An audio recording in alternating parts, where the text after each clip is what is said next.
especially with all the injuries. I mean, how long are we going to see Killian Hayes starting and Jaden Ivey, who's actually playing well offensively, on the bench? Even Marcus Sasser. Yeah, right. I mean, yeah. Oh, I'll get to him. First and foremost, I'm hoping that the chat is loving these stats. Yes, yeah. I really am, man. Look, man, we're all black because apparently we're trying to bury this team that most people thought was only going to win 20 games anyway. I believe they're still on track for about 30 wins this season, barring any catastrophic injury.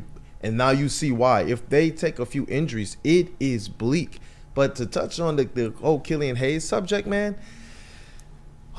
again, he shows the promise through preseason. We can live with him not hitting some threes, especially if he's going to bring playmaking, defense, allow Cade Cunningham to play off ball more, in which he's shooting 40% from three and catch and shoot. That's where he's shooting the majority of his threes.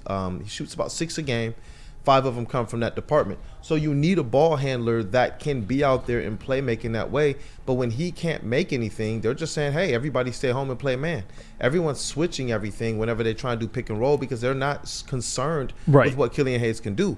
But as soon as Marcus Sasser, as soon as Alec Burks and those guys are there, because hey, Alec Burks is shooting over 50% right now, but he's still a 40% three-point shooter, even when it regresses back to his norm. But what is he also known for? He's more than just this one-dimensional player. He's not just relying on the three. He can get in and draw fouls. He can get in and make some layups. He can get in and shoot from the mid-range. What have we seen out of Marcus Sasser? I'm not saying elite potential with him. He's a bit, look, overall player, I think he's going to be a decent player, and he's one of the types of guys I thought the Pistons needed last year, an absolute gunner off the bench. But he has an elite handle and ability to create space.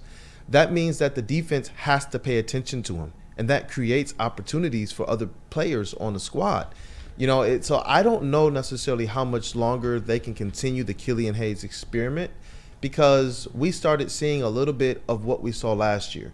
When his shot's not falling, then he starts to drop his head and everything else starts to get affected. His defense and his playmaking. He stops playing physical. We saw him in the preseason attacking the rim physically. Now we see him continuing to do kind of the fadeaway shots, the driving into the lane, but then spinning back out to shoot that kind of back shot. It's like you're 6'5", man. Get to the rim. Golly, man. Killian Hayes is making me pissed on air, bro. Like, I have, Lucas. You said it right, man. You said it right. And there's not much more you can do with this situation. It is leaving Cade Cunningham completely exposed. That's what it's doing. They should have won that game last night still. Yep. They still should have won that game, but you can't have a goose egg from your starting point guard. He can't start. He just can't start. No. You can't. He's not an NBA, at least, threat from three. And to be in this lineup, you have to be able to hit shots. Maybe not Alec Burks, 57%, but you have to be respectable. You can't go over being in the starting lineup playing 25 minutes plus. You just can't. Bro, he even missed his money shots. He wasn't even banging those. It was just like, what are you doing, bro?